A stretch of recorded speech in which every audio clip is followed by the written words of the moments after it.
All I remember growing up is violence. You know? All I remember, man.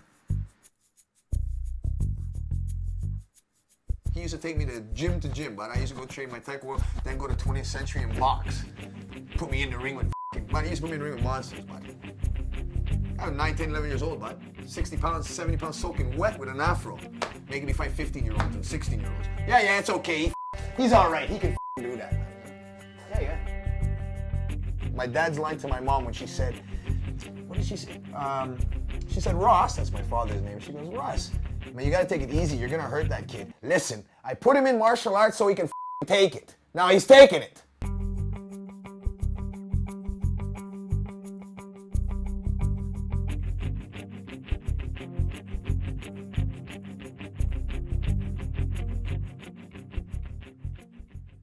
Well, I don't know what you guys consider normal beatings. Me, normal beatings would be, you know, a couple shots to the head. You know, I was 7, 8 years old. I take full punches, bam, right to the jaw, stuff like that, you know. It progressed. The stronger I got, the stronger the beatings got, you know. So eventually it was thick belts, broomsticks, shoes. You know, like what he gave me is definitely the,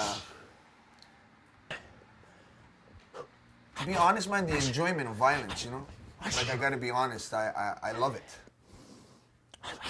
You put a kid on the mat with me when I was doing taekwondo, man, I was trying to kick off his head because I thought he was my dad, you know? So that's why I tell people it's dangerous to fight me in the mats now, because I don't ever fight the opponent at hand, you know? I just blank. I give you a piece of my past, bud. I put a picture on your face, bud, and we go. This is how I alleviate my stress. This is how I chalk down the obstacles I went over, you know? To this day, one blink, bud, and you're my dad, or you're a scenario I lived through, bud, and we're gonna feed the fire. Sure. Night before, hell. House got tore up, mother got tore up, I got tore up. Went to sleep, woke up pissed, you know? All I did was, I kind of just crept into my mom's room, got her out of the bedroom, put her in the kitchen, went back in with my baseball bat, locked the door, and played baseball. For about 20 minutes, you know? With a human ball. I didn't care about repercussions or nothing at that point, you know? So, did what I did and left. Ended up charged, ended up incarcerated. My mother ended up free.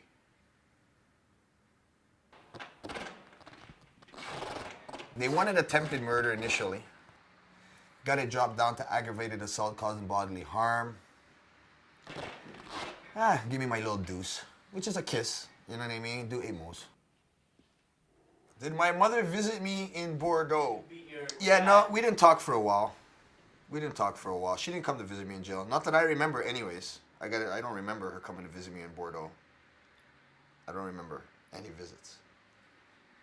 I hooked up with a girl, got her to arrange an address for me so I can have a Christmas pass. Got the Christmas pass. Yeah. Never went back. Yeah. Thailand up. Phew. So I went to Thailand for my first year on Lafayette Large.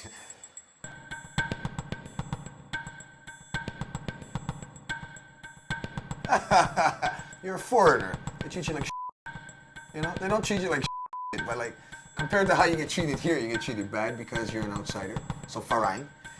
You have to pay to get to a gym daily. And then even you're just paying to get into the gym, so basically what you'd be doing from there is mocking. You wouldn't be learning anything because they don't teach you until you earn. You know? Like me, I used to fight all the time, but they didn't want to teach me because every time I took a fight, I got knocked out, you know? And when I was getting knocked out by little kids. 13, 14 years old. They were just saying, hey, fight him. Bam!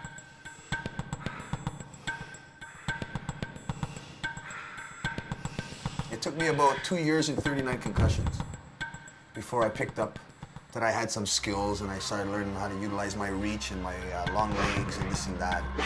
I was beat my whole life, so like to get beat was really nothing. You know, you knock me out, big deal. I've been knocked out so many times, but just don't beat her when I wake up. 3-time Muay Thai champion. I have 89 bare-knuckle tournaments. I've never lost a bare-knuckle fight, ever. They say my punches feel like brass knuckles, and they say I hit like dynamite. I've had over 89 fights all over the world. I fought bare-knuckle Thailand, Hungary, Cameroon, UK. You pat me on my back, I'll break your arm. It's that simple, but I'm not trying to impress nobody. Fighters need a realm where they can just fight.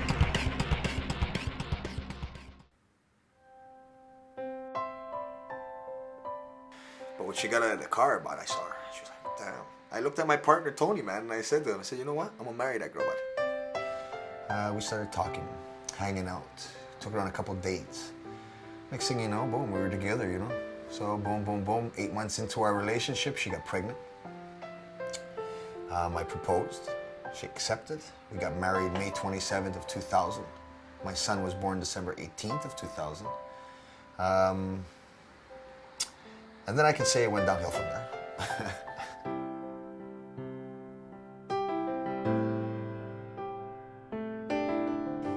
I didn't see a woman as a woman, you know what I mean? Like, everybody was around me, was like, you get lippy? I think you're a man, and that's how I would react. You know, I had no control, man. And to watch me slip, like, I'll be honest, my last 4 relationships, including my wife, I got charged assault on each one of them.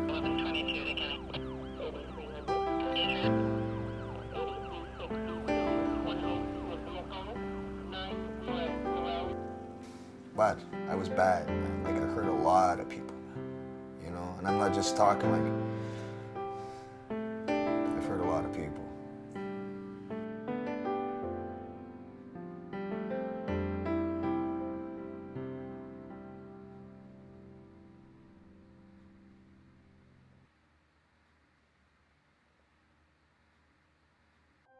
Came out, went back to my teacher, told him that I'm just totally lost. This guy showed me the way, man.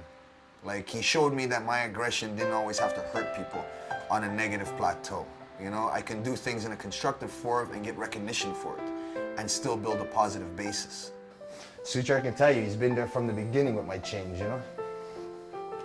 You catch me 10 years ago, we would have been having this conversation with my 9mm here and my 38 in my sock, a couple keys of coke in my bag, and we would have been chatting. Now there's no guns, there's no coke. There's just training. Like, this guy here is more like a father figure to me here in Toronto, you know? Like, he was the best man at my wedding. He saved me. But you can't even look into this guy's eyes without melting, bud. Like, there's no animosity when you talk to Suture. He's just calm, you know? He's just calm. When you talk to him, it's just, you melt.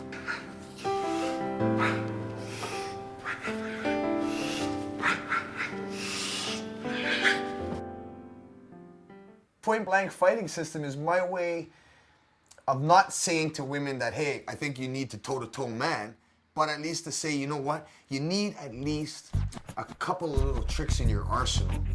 I talk to all my clients. Like, I let them know. I mean, I was that guy. So it's easier for them to have a hands-on approach with me than it would be to some guy who's never done anything in his life other than train karate and lived a normal, happy life. I haven't lived a happy life, you know? I've sold drugs, I've shot people, I've stabbed people, I've done whatever I've had to do growing up, you know? Now I'm giving back that insight. You saw my girls today hit the pads. Did you see them hit the pads? Bam, bam! I love that. Because it wasn't like that a year ago. You know? They were scared to use their knees, they were scared to follow through on their punch, they were scared to utilize the elbow, you know? And now they don't have that fear, you know? That I love. Like, that's a high, you know? Watching the transformation. If I wasn't training people right now,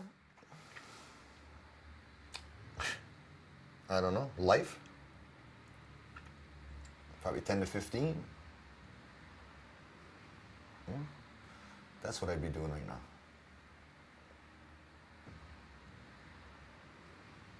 I'm gonna go from old age. You know? That's how it looks so far. You asked me that question 5 years ago, I would have said from a bullet. You know? Things change. Is there something